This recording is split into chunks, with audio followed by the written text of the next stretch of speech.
Hello friends, स्वागत है आपको अपने चैनल महाकाम कॉम्पिटिटिव मैथ्स पे। तो डियर फ्रेंड्स, आज से हम लोग एक नया बुक का मॉक टेस्ट स्टार्ट करने वाले हैं बिहार सीजीएल का। तो डियर फ्रेंड्स, आप लोग को ये बुक लेने की जरूरत नहीं है, आपको पीडीएफ ही टेलीग्राम चैनल पर प्रोवाइड करवा देंगे। आप जुड़ जाएंगे महाकांत सर, ठीक है भाई, महाकांत सर आएगा, महाकांत सर या महाकांत सर ऑफिशियल से आप लोग जुड़ जाएंगे, आपको वहीं इसका पीडीएफ मिलेगा, ठीक है भाई। तो आज हम लोग स्टार्ट करने वाले, ये बुक है, टोटल 15 मॉक टेस्ट है, ठीक है भाई। तो आज से हम लोग पहला मॉक टेस्ट करते हैं मैथ्स का। तो मैथ्स इसमें स्टार्ट है डियर, मैथ इसमें स्टार्ट है 76 से 100 तक। तो आइए फ्रेंड्स, हम लोग स्टार्ट करते हैं क्वेश्चन नंबर फर्स्ट से। तो आइए डियर फ्रेंड्स, हम लोग स्टार्ट करते हैं मैथ सेक्शन से। तो डियर इसमें मैथ सेक्शन स्टार्ट है क्वेश्चन नंबर 76, ठीक है भाई। तो हम लोग क्वेश्चन नंबर 76 से स्टार्ट करते हैं। क्वेश्चन नंबर 76 है, क्या है डियर फ्रेंड्स, कि ए और बी की मासिक आय का अनुपात दिया हुआ है, ठीक है भाई। ए और बी का मासिक आय का अनुपात कितना है डियर, 4:5 है, ठीक है भाई। ये क्या है सर, तो ये आय का अनुपात है। और इनके मासिक व्यय का अनुपात, ठीक है भाई, मासिक व्यय का अनुपात जो है 3:8 में है, ठीक है भाई। Any problem? तो आपसे पूछा जा रहा है डियर तो ए और बी की बचत का अनुपात क्या है। तो एक फॉर्मूला आपको याद होगा डियर, आपको हमेशा हम लिखाते हैं कि आय बराबर व्यय प्लस बचत, लिखाते हैं कि नहीं डियर फ्रेंड्स। आय बराबर क्या होता है, व्यय प्लस बचत होता है। तो आपसे बचत का रेशियो पूछा जा रहा है ए और बी का, तो निकाल दीजिए बचत का रेशियो क्या है। तो यहाँ देखेंगे सर कि अगर आय में से व्यय को माइनस यहाँ करेंगे तो 4 में से 3 1 हो जाएगा, लेकिन 5 में से 8 तो माइनस नहीं हो पाएगा। इसका मतलब क्या करना है, इसको आपको दोगुना कर देना, ठीक है। ऊपर वाले को दोगुना कर देंगे तो क्या आ जाएगा, 4 दूनी 8 और ये 5 दूनी क्या आ जाएगा सर, कहीं 10 आ जाएगा, ठीक है भाई। आप क्या होता है सर कि आय में से व्यय, आय में से व्यय को माइनस करेंगे तो क्या निकल जाएगा, बचत निकल जाएगा। तो आय माइनस व्यय अर्थात 8 में से 3 माइनस करेंगे तो आ जाएगा 5 और 10 में से 8 माइनस करेंगे तो क्या आ जाएगा सर 2। तो 5:2 क्या आ जाएगा सर, ये बचत का रेशियो आ जाएगा। और यही आपसे पूछा भी जा रहा था, जो कि ऑप्शन नंबर आपका 76 का सी करेक्ट हो जाएगा, ठीक है भाई। समझ में आ रहा है डियर? बड़े वाले क्वेश्चन की ओर डियर बढ़ते हम लोग क्वेश्चन नंबर 77 की ओर। क्वेश्चन नंबर 77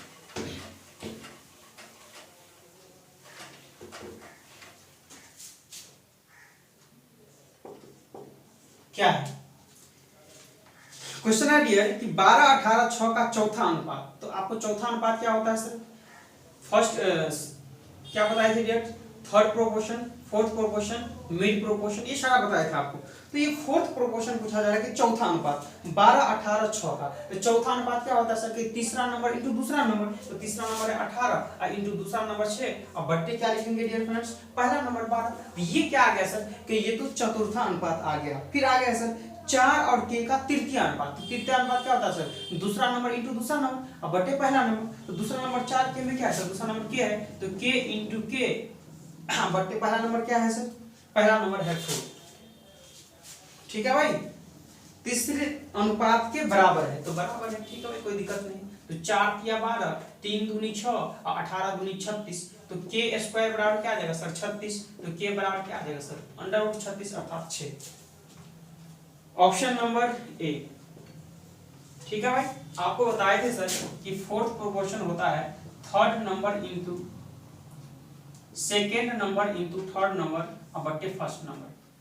तृतीय अनुपात होता है डियर फ्रेंड्स कि दूसरा नंबर इंटू दूसरा नंबर और बट्टे पहला नंबर। मिड प्रोपोर्शन होता है dear friends √ first number into second number.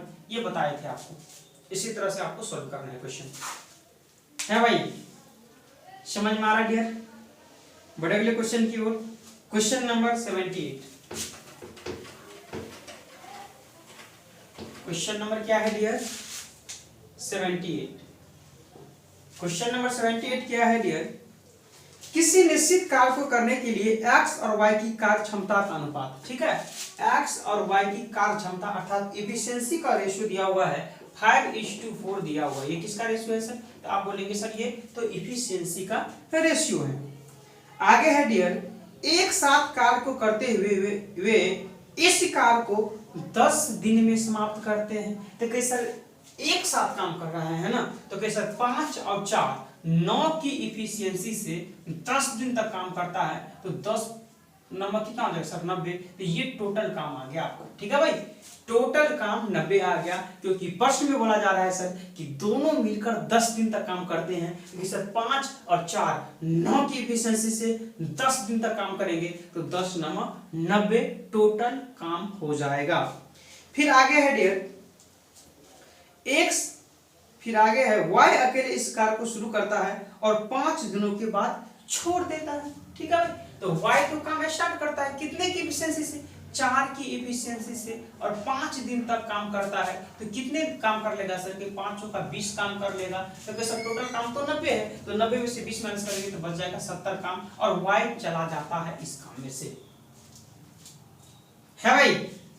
तो x अकेले शेष कार्य को कितने दिन में पूरा करेंगे, तो x जो है सर 5 की इफिशियंसी से 70 काम को कितने दिन में करेंगे, आप ही बता दीजिए हमको कितने दिन में करेंगे, 14 दिन में करेंगे, जो कि ऑप्शन नंबर 78 का एक राइट हो जाएगा, ठीक है भाई। मेरा स्टार्टिंग से ही सिद्धांत है डियर फ्रेंड्स कि क्वेश्चन को पढ़ते चलेंगे, नोट करते चलेंगे, जो ही प्रश्न पढ़कर समाप्त होगा आंसर खुद ब खुद आपके सामने होगा, ठीक है भाई।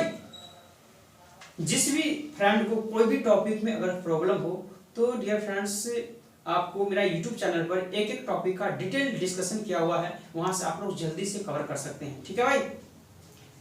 आप YouTube पे सर्च करेंगे महाकांत सर, आपको लोगो पे क्लिक करना है, प्लेलिस्ट पे चले जाना है, ठीक है भाई, आपको प्लेलिस्ट में सारा वीडियो आपको मिल जाएगा। बढ़ते क्वेश्चन की ओर डियर, बढ़ते क्वेश्चन नंबर 79 की ओर। क्वेश्चन नंबर 79 क्या है, 18 व्यक्ति प्रतिदिन 8 घंटे, देखिए हम आपको बोले थे MDH मसाला, याद है MDH मसाला, ठीक है, MDH मसाला, M1D1H1 M2D2H2, नीचा में क्या आता है सर कि नीचा में काम आता है, रुपया आता है और केजी आता है, नीचा में क्या आता है सर, काम आता है, रुपया आता है और केजी आता है, यही, यानी कि कुछ भी पूछे ऊपर में होगा सर 3 चीज छोड़कर, नीचा में सर, नीचा में काम आ सकता है, रुपया आ सकता है और केजी आ सकता है, नीचा में काम आ सकता है, रुपया आ सकता है, केजी आ सकता है, और बाद बाकी जो भी रहेगा ऊपर में रहेगा। तो प्रश्न में सर 18 व्यक्ति के ऊपर में रहेगा, 18 व्यक्ति 8 घंटा कार्य करते हुए 10 दिन में, ठीक है भाई, 10 दिन में 3 यूनिट कार्य करते हैं, तो ये तो कार्य आ गया ना सर 3 यूनिट, तो कार्य तो नीचा में आ जाएगा सर कि जी सर ये कार्य नीचा में आ जाएगा। आगे है सर कि 25 व्यक्ति, ठीक है भाई, 6 घंटा प्रतिदिन कार्य करते हुए, हाँ जी 6 घंटा प्रतिदिन काम करते हुए 5 यूनिट कार्य को, तो 5 यूनिट कार्य है तो कार्य तो नीचे आ जाएगा सर, तो जी सर कितने दिन में करेंगे ये आपसे पूछा जा रहा है, बना दीजिए, काटेंगे यहाँ से सर 5 से 25, ठीक है, यहाँ से 3 6 का 18, 6 से 6 चला जाएगा, और 5 से 5 दूनी 10, और 8 दूनी क्या आ जाएगा सर 16 दिन में कार्य को समाप्त कर देंगे, जो कि ऑप्शन नंबर सर 79 का सी प्राप्त हो जाएगा, ठीक है भाई। मजा आ रहा है डियर फ्रेंड्स, कहीं भी आपको किसी तरह से कोई समस्या कोई परेशानी, आप लोग डियर फ्रेंड्स मेरा टेलीग्राम चैनल का नाम है MAHAKANT Mahakant SIR, Mahakant sir से आप जुड़ जाएंगे, वहीं आपको अब PDF प्रोवाइड कराया जाता है, ठीक है भाई, क्लास से पहले ही PDF आपको वहां मिल जाएगा, महाकांत सर से जुड़ जाइए या महाकांत सर ऑफिशियल से आप लोग जुड़ जाएंगे, ठीक है भाई। क्वेश्चन नंबर अगला बढ़ रहे हैं 80 की, क्वेश्चन नंबर 80 क्या है, क्वेश्चन नंबर 80 है डियर फ्रेंड्स, एक नल किसी टंकी को 3 घंटे में भर सकता है, ठीक है भाई, 3 घंटे में भर सकता है, भरने दीजिए, एक छेद के कारण इससे 5 घंटे में खाली कर सकता है, ठीक है भाई, एक छेद हुआ जिसके कारण 5 घंटे में खाली हो सकता है। यदि नल एवं छेद जो आधा बंद था को खुला छोड़ दिया गया हो तो टंकी को भरने में कितना समय लगेगा। जब भी सर इस तरह से प्रश्न पूछे तो आप बोलेंगे सर भरना चाहिए 3 घंटा में, लेकिन भरा 5 घंटा में, तो गुना कर देंगे क्योंकि छेद था, छेद के कारण 3 घंटे के बदले नल जो है, टंकी जो है वो 5 घंटा में भर रहा है, तो आपको ऐसे लिख देना है। और अंतर कितना दोनों में सर, कि 2 का अंतर है, तो आपको 2 लिख देना है। तो 5 या 15, आप 15 बटे क्या लिख देंगे 2, तो इसका मतलब होगा 7.5 घंटा में वो क्या करेंगे, टंकी को भर देंगे। ऑप्शन नंबर डियर 80 का डी। ठीक है, मान लीजिए था कोई टंकी 4 घंटा में भर रहा था, लेकिन छिद्र के कारण वो 8 घंटा में भर रहा है। ठीक है भाई, 8 घंटा में भर रहा है, तो बताइए कितने घंटे के बाद वो टंकी भर जाएंगे। तो दोनों में अंतर कितना का है सर, 4 से 4 कट गया, यानी कि 8 घंटा में भर देंगे। ठीक है, इस तरह के प्रश्न को आप ऐसे ही सॉल्व करेंगे डियर, इजीली आंसर आ जाएगा। ठीक है भाई, क्वेश्चन नंबर 81। क्वेश्चन नंबर 81 क्या है डियर, समझने का प्रयास करेंगे आप लोग। अमित ने ए से बी तक 80 किलोमीटर प्रति घंटा की औसत चाल से यात्रा किया। उसने पहली 75% दूरी 2/3 समय में, 2/3 क्या है सर, टाइम है, 2/3 टाइम है, टाइम दिया हुआ है आपको 2/3। तो बताइए डियर फ्रेंड्स, 2/3 यहाँ टाइम है, तो शेष टाइम कितना बच जाएगा। कि सर 1 में से माइनस कर दीजिए, तो 1 में से इसको माइनस करेंगे तो शेष टाइम जो आएगा वो 1/3 आएगा, नहीं आएगा सर, इसको कट जाएगा। अर्थात यहाँ देखेंगे तो 2:1 किसका आ जाएगा सर, कि ये टाइम का रेशियो आ गया। ठीक है भाई, टाइम का रेशियो क्या आ गया सर, 2:1। तो प्रश्न में सर अमित ने ए से बी तक 80 किलोमीटर प्रति घंटा की औसत चाल से चल रहा है। तो अमित 80 किलोमीटर प्रति घंटा औसत चाल से चल रहा है, और 3 घंटा में सर कितने डिस्टेंस कवर हो जाएगा, तो आप बोलेंगे सर 240 किलोमीटर डिस्टेंस कवर हो जाएगा, है भाई। लेकिन प्रश्न में है सर कि वो 75% दूरी तय कर लिया, तो ठीक है 75% दूरी तो तय कर लिया, तो आपसे पूछा रहा है कि तथा शेष दूरी को x किलोमीटर प्रति घंटा की चाल से तय की, तो x का मान क्या है, शेष दूरी, तो 75% हो गया डियर फ्रेंड, तो 75% अगर हो गया तो बचा कितना सर, कि 25% डिस्टेंस, ये टोटल दूरी है। तो कोई 75 में 25% हम अगर निकालेंगे डिस्टेंस का 25%, तो 25 चौका 100, 4 छक्का 24, यानी कि कितना 60 किलोमीटर डिस्टेंस को x किलोमीटर प्रति घंटा की चाल से चले तो कितना x का मान आएगा, ये पूछा जा रहा है, जो चाल पूछा जा रहा है। तो चाल बराबर क्या होता है सर, कि चाल बराबर दूरी अब बट्टे समय, यही ना शेष है टाइम सर, ये तो 75% का टाइम है, और ये एक जो लिखा है वो 25% का टाइम है, नहीं टाइम, ये जो 2 दिख रहा है सर 2:1, ये 2 तो है 75 का टाइम, और ये 1 है 25 का टाइम, तो शेष दूरी 60, शेष टाइम 1, तो कितना आ जाएगा चाल, 60 किलोमीटर पर आवर आ जाएगा आपका टाइम। चाल जो कि option number sir B correct हो जाएगा। ठीक है भाई, समझ में आ रहा डियर, बड़े वाले क्वेश्चन की ओर। क्वेश्चन नंबर 82, क्वेश्चन नंबर 82 क्या है, क्वेश्चन नंबर 82 है डियर, एक बस ने 6 घंटे में 360 किलोमीटर की दूरी तय की। तो चाल बराबर क्या होता है सर, चाल बराबर होता है दूरी बटे समय, तो दूरी 360 और बटे 6, 6 छक 36, अर्थात 60 किलोमीटर पर आवर क्या आ जाएगा सर, चाल। यदि वह अपनी सामान्य गति से 1/4 गति से यात्रा करता, 1/4 गति से यात्रा करता, तो अभी टोटल कितना गति है सर, 60 किलोमीटर पर आवर है, लेकिन 1/4 गति से, तो 1/4 क्या होता है 1/4, तो 4 से काटेंगे तो 15 किलोमीटर पर आवर। तो आपसे पूछा जा रहा है सर कि अगर आप 15 किलोमीटर पर आवर की गति से अगर यात्रा करते हैं तो समान दूरी को, कितने दूरी को, यानी 360 को किलोमीटर को, समान दूरी को तय करने में उसे कितना समय अधिक लगेगा। तो समय बराबर क्या होता है सर, कि दूरी अब बटे चाल कितना है 15, इसको काटेंगे तो 15 दूनी 30 और 15 चौका 60, यानी कि 24 घंटा। तो पहले कितने घंटा लग रहा था सर, पहले 6 ही घंटा लग रहा था, अब 24 घंटा लग रहा है, तो कितना अधिक टाइम लग रहा है सर, मैंने करके देख लेते हैं, 14 में से 6 8, 18 घंटा अधिक लग रहा है भाई। ऑप्शन नंबर ए, पहले 6 घंटा लग रहा था लेकिन अभी 24 घंटा लग रहा था, तो कितना ज्यादा है सर, तो हम देखेंगे सर 18 घंटा ज्यादा है। ठीक है भाई, मजा आ रहा है आप लोग को। अगर डियर फ्रेंड्स आपको मजा आ रहा है तो इस वीडियो को ज्यादा से ज्यादा ग्रुप सोशल साइट में शेयर करें, ठीक है भाई, ताकि इस तरह का कॉन्सेप्ट आपके दोस्त फ्रेंड के पास भी पहुंच सके, है कि नहीं भाई। बढ़े अगले क्वेश्चन की ओर डियर, बढ़ते हम लोग क्वेश्चन नंबर 83 की ओर। क्वेश्चन नंबर 83, क्वेश्चन नंबर 83 क्या है डियर? एक नाव शांत जल में, देखिए शांत जल में जो व्यक्ति जैसा कोई एक्स मानता है, कोई पी मानता है, कोई जो मानता है, लेकिन हम इसको एम मानते हैं शांत जल में। तो शांत जल में 19 किलोमीटर प्रति घंटा है, तो हम एम मान लेते हैं सर कि 19 किलोमीटर पर आवर है। ठीक है, एक्स भी मान सकते, कुछ भी मान सकते, कोई इफेक्ट नहीं पड़ता है। यदि धारा की गति, तो धारा की गति हम मान लेते हैं सी फॉर करंट। कितना है करंट?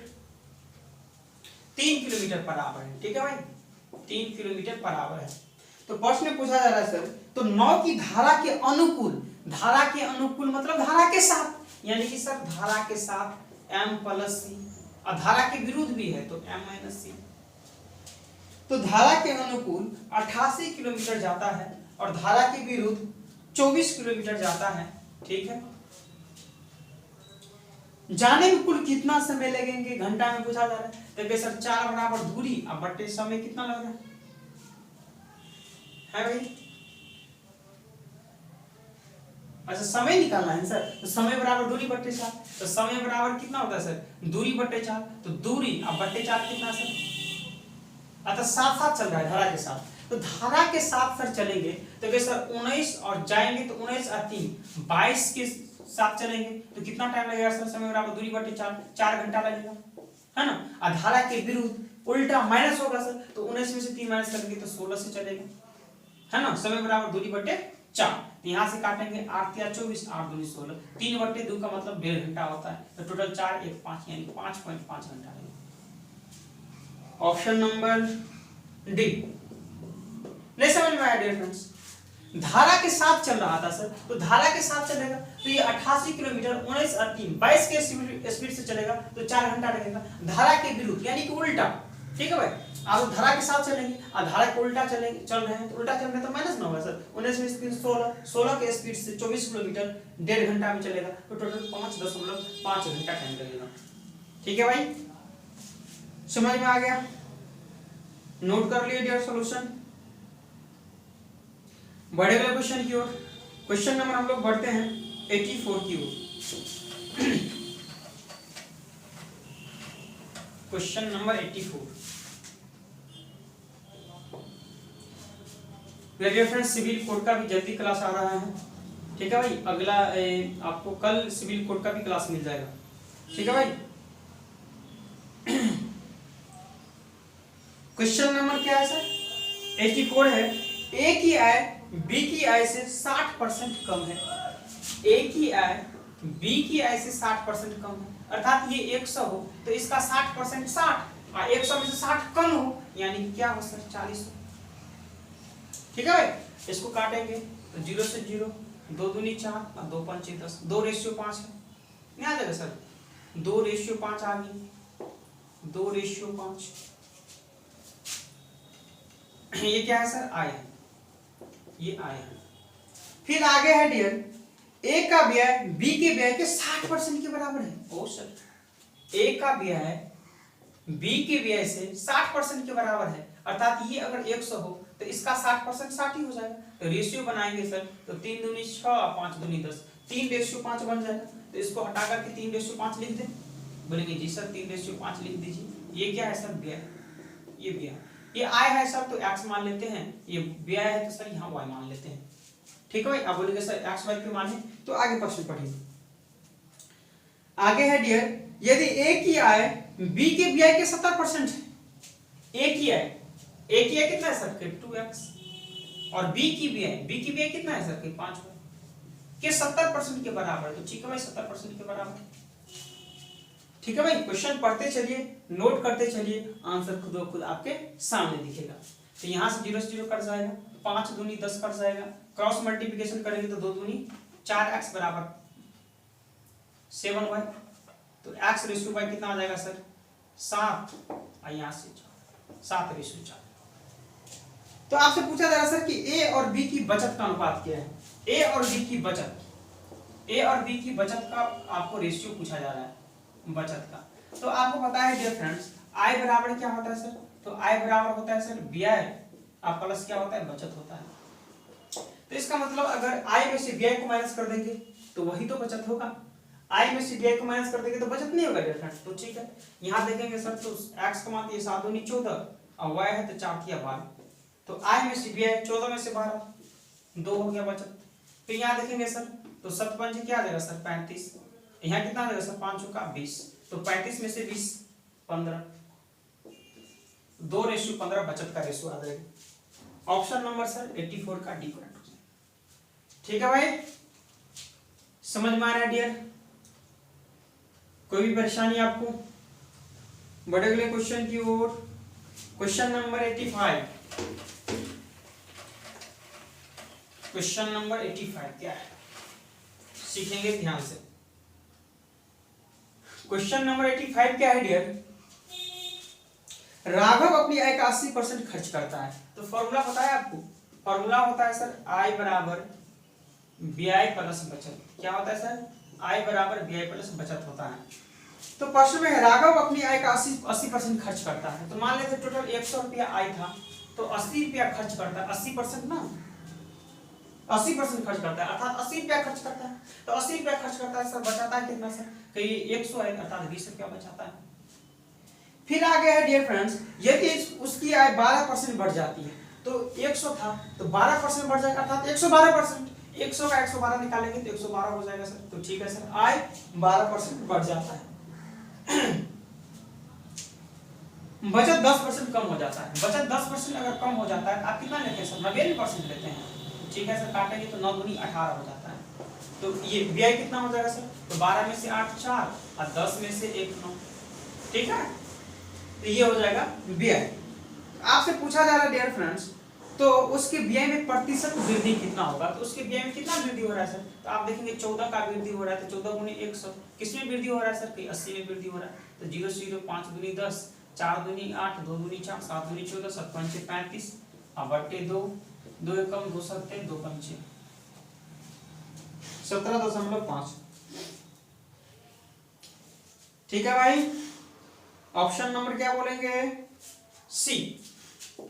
यहां एक दूसरा मेथड का भी प्रयोग कर सकते थे सर बनाने के लिए, समझेंगे। जैसे ये है ना सर, इसको हम रेशियो बना लेते हैं। 100 है अब बराबर कितना सर? 80 है और प्लस क्या है सर? 20 है। इसको रेशियो बना लेंगे तो 0 से 0 0 कट गया, 2 से काटेंगे सर तो 2 पंचे 10, 2 चौका 8 और 2 एकम 2। ये रेशियो आ गया सर। ये आय है, ये क्या है सर? व्यय है, और ये क्या है सर? बचत। दिख रहा है सर आपको? दिख रहा होगा। रेशियो आपको बना लेना है। अब प्रश्न पढ़ना है डियर फ्रेंड्स कि उसकी आय में 12% बढ़ गया, तो 12 से गुना कर देना है। और प्रश्न में है सर उसकी बचत में 10% की कमी हो गई, तो -10 कर देना है, गुना कर देना है। तो उसके व्यय में कितनी वृद्धि होगी? यानी कि आपसे पूछा जा रहा है x की वृद्धि होगी, x से गुना करते हैं। तो यहाँ देखेंगे सर 12 पंच कितना हो जाएगा? 60 बराबर 4x और माइनस का 10, तो 60 और 10 कितना हो जाएगा सर? होगा तो 70। तो 4x बराबर क्या जाएगा सर? 70। तो x बराबर क्या लिखेंगे सर? 70 और बट्टे 4, तो काटेंगे 35 बट्टे 2, अब 35 बट्टे 2 का मतलब सर 17.5। तो इस तरह से भी आप प्रैक्टिस सॉल्व कर सकते हैं क्वेश्चन है भाई। क्वेश्चन नंबर 87,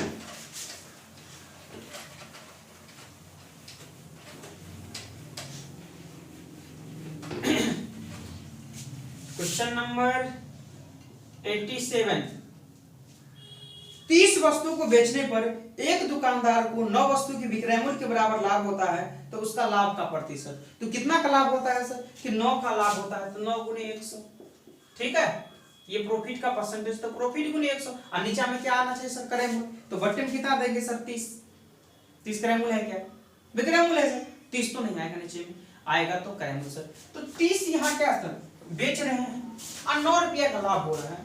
इसका मतलब क्रय मूल्य कितना रहा होगा सर? 21 रुपया रहा होगा। बताइए डियर, 21 रुपया रहा होगा, तभी तो 9 रुपया का आपको प्रॉफिट हो रहा है। 21 और 29, तो ये आ गया क्रय मूल्य 21। तो नीचे में क्रय मूल्य आएगा 3 सत्ते 21, 3 तिया 9, 300 बटे 7, 7 चौका 28, 2 0 7 दूनी 14 6, 42/6/7%। ऑप्शन नंबर ये परसेंटेज है ये सी, 87 का सी। बहुत ही सिंपल क्वेश्चन था ये, यहां सोचना था थोड़ा, बहुत से स्टूडेंट क्या करेंगे, 30 से डिवाइड कर देगा 3 क्या 30% आंसर। 30 ऑप्शन में है क्या, 30 भी ऑप्शन में और बोलेगा कि हम सही बना के आए हैं, हम सही बना के आए हैं, लेकिन जब आंसर की चेक करेंगे तो गलत रहेगा। ठीक है, क्योंकि नीचे में हमेशा क्रय मूल्य पे ही तो सर प्रॉफिट होगा। अब जो बेच रहे हो उसमें थोड़ा होता है, अब जितना हम खरीद के लाए अर्थात क्रय मूल्य पे ही आप डिसाइड कर पाएंगे कि आपको प्रॉफिट हो रहा है या लॉस, है कि नहीं भाई। क्वेश्चन नंबर अगला 88। क्वेश्चन नंबर क्या है सर, 88 है सर। गणित की एक पुस्तक मुद्रित कीमत 550 रुपया है। मुद्रित कीमत मतलब क्या होता है सर, एमआरपी। आप बोलेंगे सर एमआरपी क्या होता है बताइए। एमआरपी सर ये होता है कि मान लीजिए कोई भी वस्तु आप 500 रुपया में खरीद कर लाए हैं, कितना में खरीद कर लाए हैं, 500 रुपया में खरीद कर लाए हैं, और उस पर वो हटा करके और नया मोहर लगा देते हैं सर 800 रुपया का, तो ये हो गया एमआरपी। अर्थात जो क्रय मूल्य होता है, क्रय मूल्य पर जो आप बढ़ा करके लिखते हैं वही हो जाता है सर एमआरपी, है ना, अंकित मूल्य वही हो जाता है। ठीक है भाई, और उस पर क्या बोलते हैं आपको आता है सर कि कोई आपसे सामान खरीदने के लिए आते हैं तो उसको आप बोलते हैं सर कि चलिए आप अपने आदमी हैं तो आपको इस पर 10% का छूट दे देंगे। ठीक है भाई, इस तरह से बोला जाता है, तो हमेशा एमआरपी पर छूट होता है। तो ये एमआरपी दिया हुआ है, यदि इसे 20% और 30% की दो क्रमागत छूट दिया जाता है तो 20% अगर छूट देगा सर तो कहीं 80% लेगा, नहीं लेगा सर, 100 में से 20 माइनस कर देंगे तो 80% लेंगे। फिर ऐसा 30% की छूट देता है तो कितना लेंगे सर, 70% लेंगे। 100 माइनस 30 अर्थात 70%। तो दो क्रमागत छूटों को भेजा जाता है तो इसका विक्रय मूल्य क्या है, निकाल दीजिए।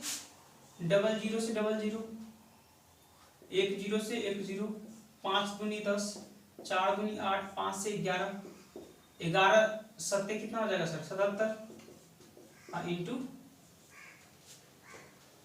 क्या 7 चौक 28, 7 चौक 28 और 2 30, 308 रुपया हो जाएगा। ऑप्शन नंबर क्या होगा सर, बी। समझ में आ गया डियर।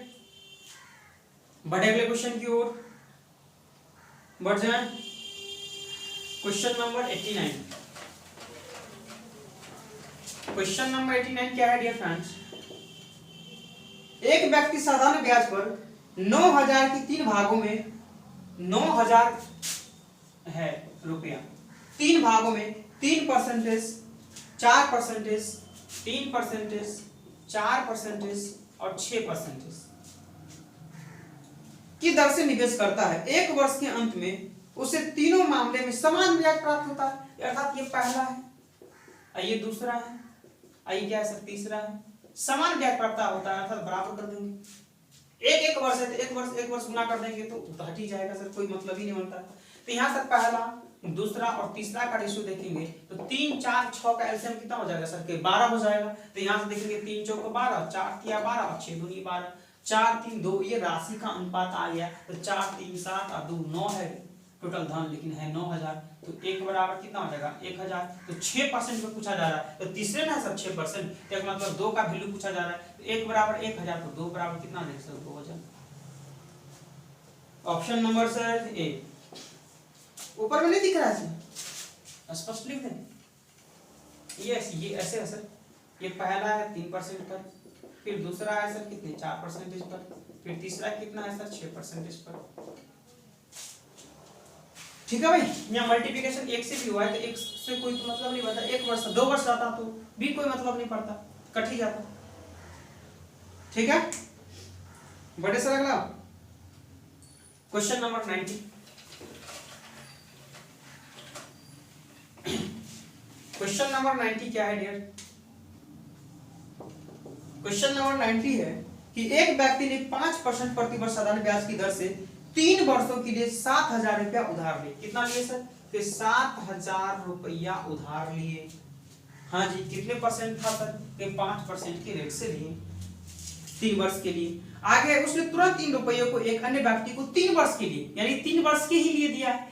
ठीक है भाई, कितने परसेंट के रेट से 6/1/3, यानी 6 या 18 19/3% कर दिया।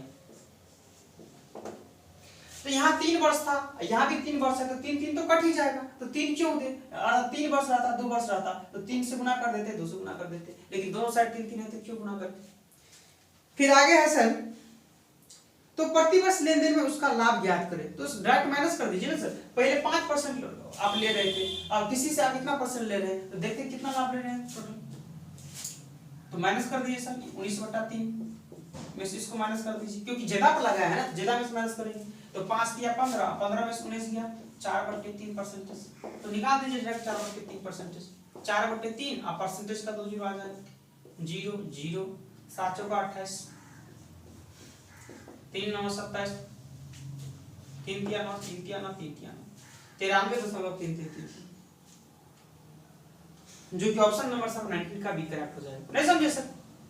जब प्रॉफिट हो रहा था तो वो 5% पे जो व्यक्ति लिया था उधार, उसको 5% पे दिया था। मान लीजिए हम किसी से 5% पे लिए, हम 5% पे लिए और किसी को बढ़ा करके दे दिए, कितने 3 वर्ष के लिए, अर्थात कुछ प्रॉफिट हमको हो जाए, है ना। तो ये 5% के से ज्यादा बढ़ा करके किसी व्यक्ति को दे दिया तो उससे 93 रुपया का प्रॉफिट हो गया उससे। ठीक है भाई, बड़े 91 क्वेश्चन नंबर 91 क्या है सर? 12 संख्याओं का औसत 48 है। 12 संख्याओं का औसत कितना है सर?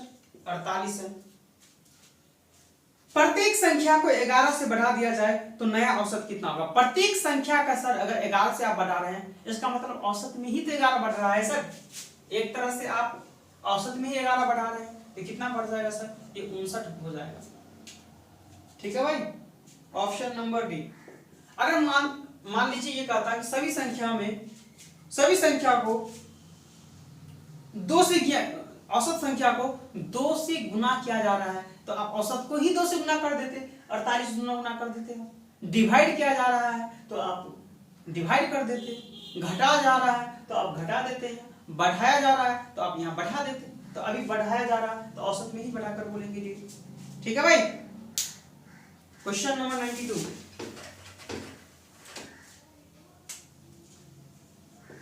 92 क्या है डियर? 5 लगातार विषम संख्याओं का औसत 75 है। हाँ भाई ठीक है, कोई दिक्कत नहीं।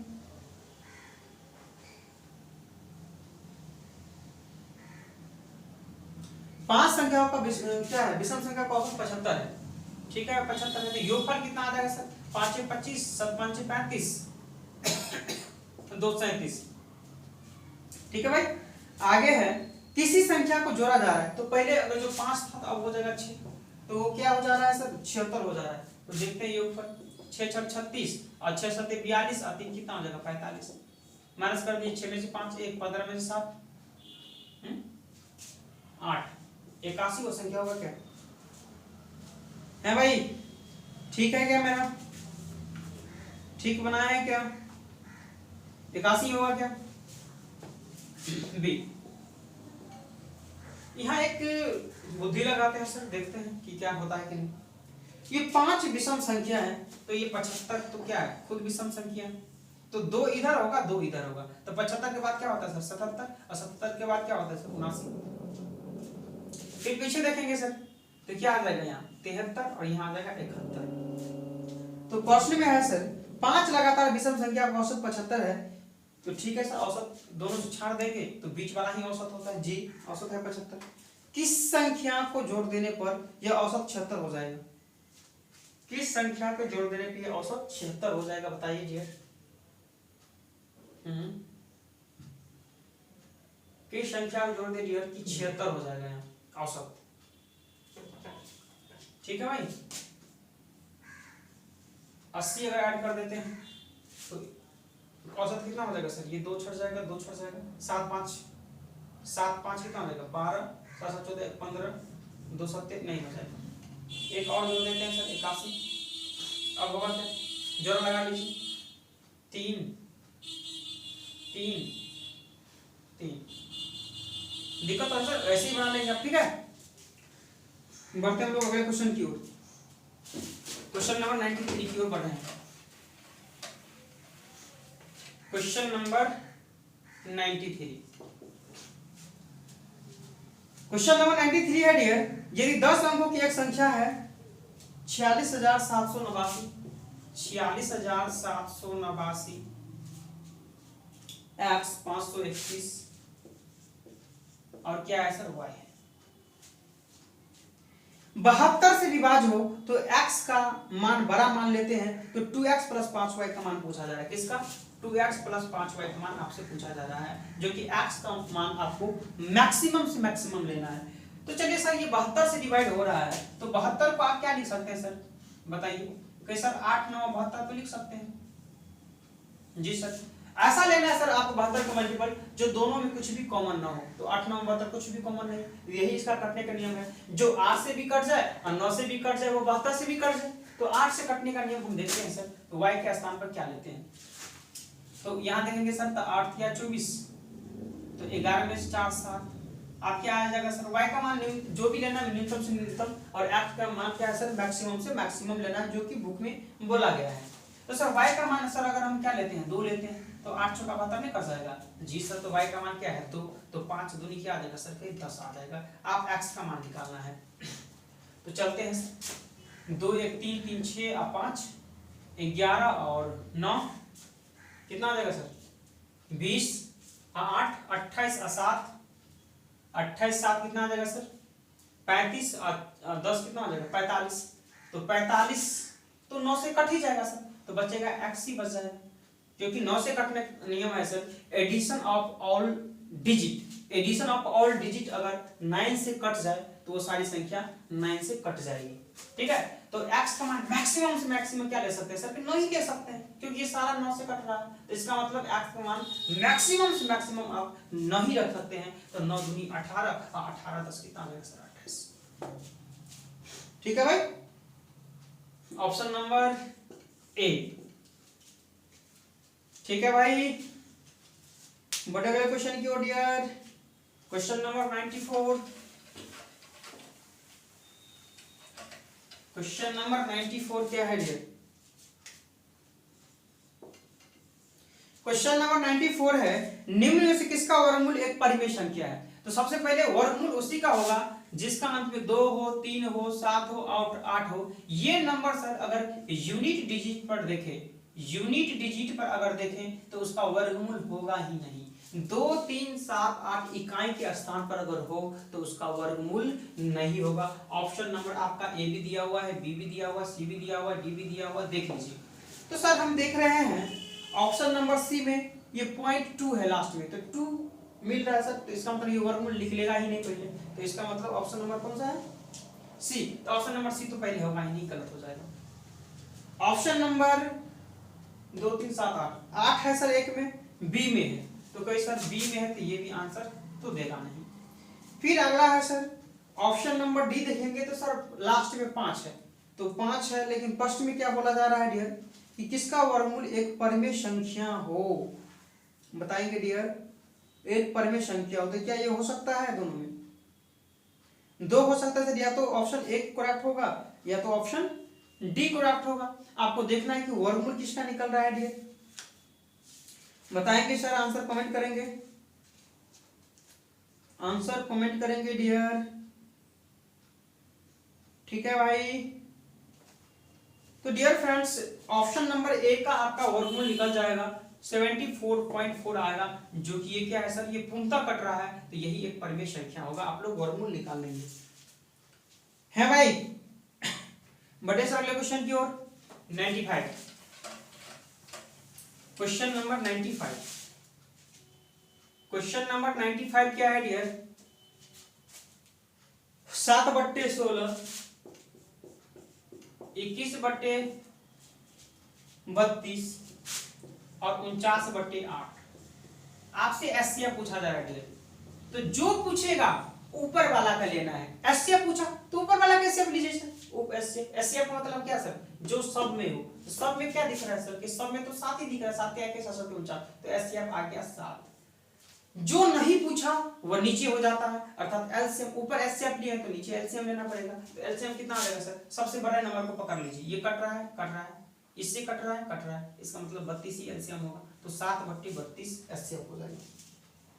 ऑप्शन नंबर सर डी बोलेंगे। ठीक है भाई, बढ़े अगले क्वेश्चन की ओर dear friends. Question number 96। Question number 96 देखिए डिफरेंस जो क्वेश्चन अच्छा होता है उस पर हम टाइम देते हैं। ये क्वेश्चन तो सभी को आता है सर, तो इस पर टाइम देना बेवकूफी है। 96 है sir 12 cot square theta 12 cot square theta minus 31 cosec theta 31 cosec theta plus 32 बराबर 0 प्लस 32 बराबर 0। तो आपसे पूछा जा रहा है डियर कि साइन थीटा का मान कितना होगा। आपसे साइन थीटा का मान पूछा जा रहा है, क्या करेंगे सर? ये तो एक ही जैसे नंबर आना चाहिए, लेकिन सर यहाँ तो कॉट है यहाँ कोसेक है, बहुत मुश्किल है सॉल्व करना। एक सर दिमाग लगा सकते हैं 12 इंटू कॉट स्क्वायर क्या लिख सकते हैं सर? तो सर ये कोसेक स्क्वायर माइनस 1 होता है नहीं होता है, क्योंकि आपको फॉर्मूला पता होनी चाहिए सर कि कोसेक ऊपर लिख देते हैं। फॉर्मूला होता है sir cosec square theta minus cot square theta बराबर 1। ठीक है, तो अगर आप कॉट स्क्वायर थीटा का फॉर्मूला निकालना चाहते हैं तो ये इस साइड जाएगा तो प्लस हो जाएगा, तो कोसेक स्क्वायर इस साइड होगा तो minus cosec square theta minus 1 नहीं हो जाएगा इसका, तो आप बोलेंगे जी सर। तो इसको डायरेक्टली लिख सकते हैं 12 कोसेक स्क्वायर थीटा और माइनस 12, ये माइनस क्या है सर 31 कोसेक थीटा और प्लस 32 बराबर 0 है भाई। हम क्या करते हैं सर कोसेक थीटा को हम मान लेते हैं x, कोसेक थीटा को हम क्या लेते हैं सर x हम मान लेते हैं तत्काल के लिए। x अगर मान लेंगे सर तो यहाँ क्या आ जाएगा कि 12x स्क्वायर आ जाएगा और यहाँ क्या आ जाएगा सर माइनस का 31x हो जाएगा, ये 32 में से 12 गया तो कितना हो जाएगा प्लस का 20 बराबर 0। आप क्या करना है सर इसका फैक्टर निकालना है, तो फैक्टर कैसे निकाल लेंगे? इसके पीछे वाला को पहले इससे मल्टीप्लाई करते हैं, तो 12 दूनी 24 कितना आ जाएगा 240, 12 दूनी 24 240। 240 का सर ऐसा फैक्टर करना है जो जोड़ने घटाने पे 31 हो जाए और गुना करने पर 240 आ जाए। सर एक नंबर हमको दिख रहा है, क्या दिख रहा है सर 16 और 15, वो भी माइनस में, माइनस 16 और माइनस 15 माइनस 31 ना हो जाएगा, और 16 15 गुना करेंगे तो 240।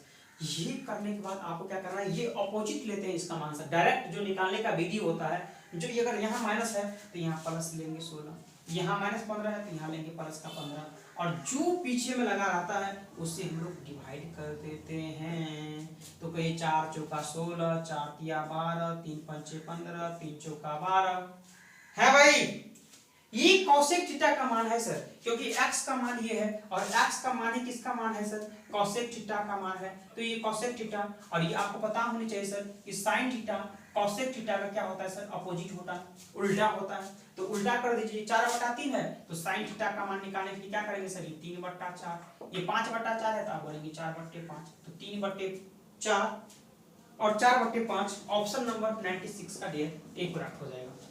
बताइए डियर फ्रेंड्स की समझ में आया कि नहीं क्वेश्चन आपको? ये तो फैक्टर ही गुणनखंड ही तो बनाना था इसका, है भाई।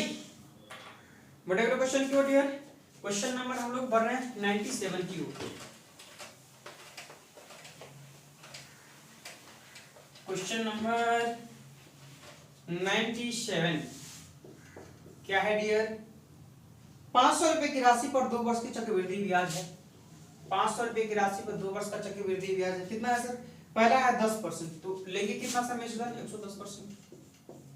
दूसरा कितना है चक्रवृद्धि 20%, तो हम क्या लेंगे सर 120%। यहाँ से हम क्यों लिए सर, ये बढ़ाकर के मिश्रण क्यों निकाल रहे हैं? क्योंकि डायरेक्ट ब्याज यहाँ से नहीं निकल सकता है, तो मिश्रण निकाल करके यहाँ ब्याज निकल जाएगा।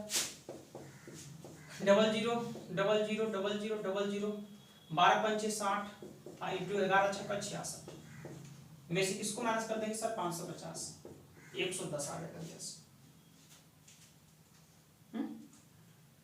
सॉरी सॉरी 500 है, ये 500 है 160, ऑप्शन नंबर ए।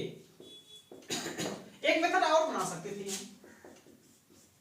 जैसे 10% ब्याज है चक्रवृद्धि, तो 10% का मतलब 1/10, यानी पहले 10 रुपया ले रहे थे लेकिन अब 11 रुपया ले रहे हैं। फिर है 20%, तो 20% का मतलब 1/5, तो पहले 5 ले रहे थे लेकिन अब 6 ले रहे हैं। यहाँ से काटेंगे 5 दूनी 10 और 3 दूनी 6, 5 1 25, 11 तिया 33। तो प्रिंसिपल ये है, ये अमाउंट है, तो मूलधन है 25 लेकिन मूलधन है कितना 500, तो 1 बराबर 25 दूनी 50 20। तो ब्याज पूछा जा रहा है 135 में से 25, 13 में से 5 8 8 का वैल्यू पूछा जा रहा है, 8 दूनी 16 160। जो आपको इजी लगे उससे आप बनाइए, है कि नहीं भाई। क्वेश्चन नंबर 98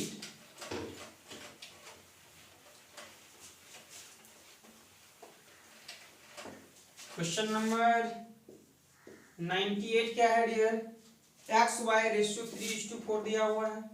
ठीक है भाई, हाँ आपसे पूछा जा रहा है 2x + 3y, 2x + 3y ratio 3y - 2y, 3y - 2x। तो x को मान रख देते हैं सर, कितना जगह 3 दूनी 6 और 4 तिया 12 और 6 कितना जगह 18। यहाँ y का मान 4 है तो 4 तिया 12, x का मान 3 तो 3 दूनी 6, 12 में 6 गया 6 तिया 18, 3:1 क्या आ जाएगा सर 3:1। 98 का ऑप्शन नंबर 1 करेक्ट हो जाएगा डियर। समझ में आ रहा है। अब हम लोग इंड की ओर है डियर, अब हम लोग कहाँ है, इंड की ओर है डियर।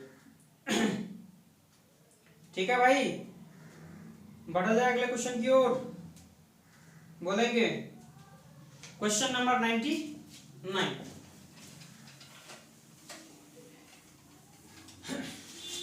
क्वेश्चन नंबर 99 है सर, निम्न में से कौन सा भिन्न अवरोही क्रम में है। तो देखिए तीन ही तरह का नंबर है, एक तो लिखा हुआ है 3/4 लिखा हुआ है, और एक क्या लिखा हुआ है सर 1/2 लिखा हुआ है, और एक क्या लिखा हुआ है सर 2/3 लिखा हुआ है। अवरोही क्रम का मतलब होता है सर घटते क्रम, यानी कि सीढ़ी पर से आप घटते क्रम में आ रहे होंगे, अर्थात बड़ा से नीचा आ रहा है, क्योंकि घटते क्रम मतलब क्या होता है सर सीढ़ी से ऊपर यानी बड़ा से छोटा हो रहा है। तो अवरोही क्रम का मतलब होता है सर घटते क्रम अर्थात बड़ा से छोटा। तो सबसे पहले आपको बड़ा लेना पड़ेगा। तो देखिए अंतर 1 का है, अंतर 1 का है, अंतर 1 का है। जब अंतर सेम हो तो जो देखने में बड़ा वही बड़ा, जो देखने में छोटा वही छोटा। तो सबसे बड़ा कौन दिख रहा है सर 3/4, इसके बाद बड़ा कौन दिख रहा है सर 2/3, इसके बाद सर 1/2। यही आ जाएगा अवरोही क्रम में 3/4, 2/3, 1/2। कौन सा ऑप्शन है sir, option number D.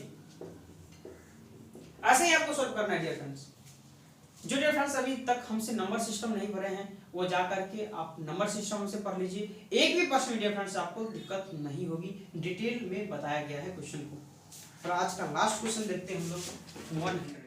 Question number 100 है डियर फ्रेंड्स, प्रथम 9 अभाज्य संख्याओं का औसत कितना होगा। तो अभाज्य संख्या क्या होती है डियर, जो खुद और 1 के अलावा किसी भी नंबर से ना कटे वही तो अभाज्य संख्या होती है। तो पहला क्या हो जाएगा सर कि 2 हो जाएगा, दूसरा 3, 5, 7, 11, 13, 19, इसके बाद सर 20, 21, 23, 9 हो गया क्या, 1 2 3 4 5 6 7,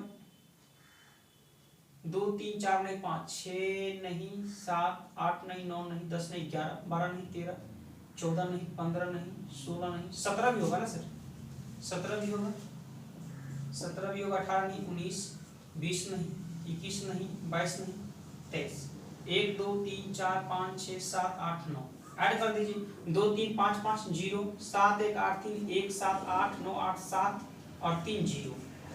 यहाँ देखेंगे 1 2 3 4 5 6 7 8 2 0 100 और 100 आ गया योग। ये कितना नंबर है सर 9 नंबर है, तो 9 से डिवाइड करेंगे औसत के लिए, तो 11 9 99 111/1/9। ऑप्शन नंबर 100 का सी है। भाई बताइए कि मजा आ गया कि नहीं आ गया डियर फ्रेंड्स। अगर ये मेरा क्लास आपको अच्छा लगा तो ज्यादा से ज्यादा इस वीडियो को अपने दोस्तों यारों सोशल साइट्स पे ग्रुपों में शेयर करें, है कि ना भाई, ताकि इस तरह का कॉन्सेप्ट इस तरह का मेथड का आपके दोस्त फ्रेंड को भी मिल सके। ठीक है भाई, तो ठीक है डियर फ्रेंड्स, आज के लिए इतना ही रहने देते हैं। जो फ्रेंड्स नए हैं और अभी तक चैनल को सब्सक्राइब नहीं किया डियर फ्रेंड्स, तो इस वीडियो के जस्ट नीचे में रेड कलर का सब्सक्राइब बटन होगा, उसको आप लोग दबा लीजिए। साथ में दोस्तों सब्सक्राइब बटन के बगल में घंटी का बेल आइकन दबाना ना भूलिए, ताकि हम जब कभी भी YouTube पर वीडियो अपलोड करेंगे आप लोग को नोटिफिकेशन मिल जाएगा। तो ठीक है दोस्तों, आज के लिए इतना ही। बहुत बहुत धन्यवाद। Thank you.